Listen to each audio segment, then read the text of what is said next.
Hi there. I'm Janet Chandler with the Cullman Tribune, and I'm here to read you a bedtime story.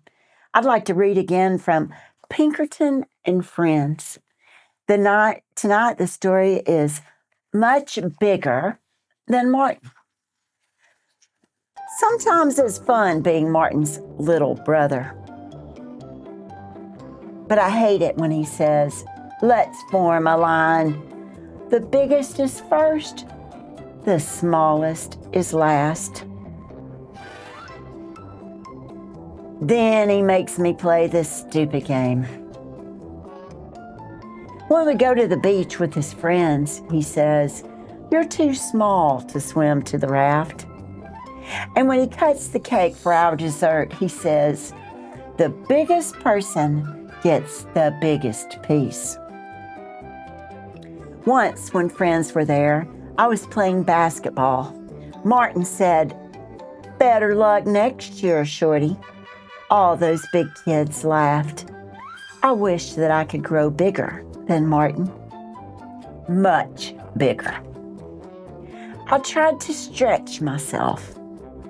Then I tried watering myself. Then I remembered that Grandpa had said, "Apples make you grow." I told Martin my plan. He said I'd grow into a giant apple. He said he'd put me in a circus and become famous. "You'll be sorry, Martin," I said. "When I'm a giant, I'll grind your bones to make my bread." I ate every apple, but I didn't grow at all. I just felt sick. When Martin screamed, "Dinner time!" I said, "Get out, or you'll get bitten by a sick giant." Mom heard me groaning. "Why did you eat all those apples?" "So I could grow bigger than Martin." I told her, "Much bigger, as big as a giant. So I can go to the raft with all the kids," I said.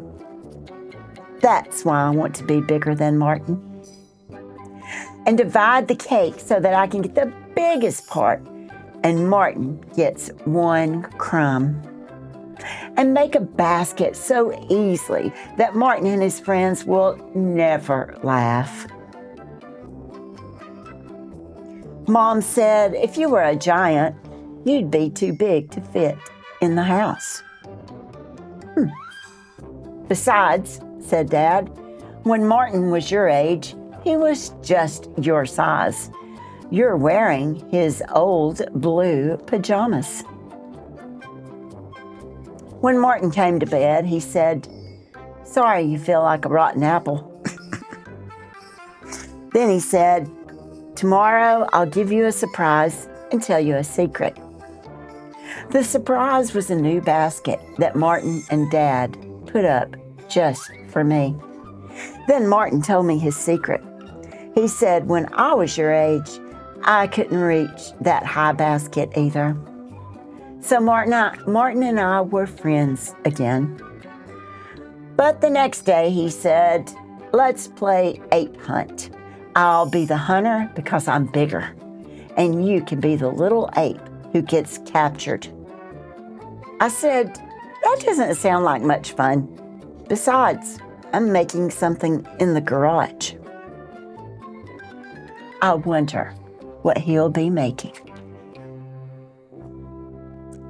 The end. I hope you have a good night and sweet dreams.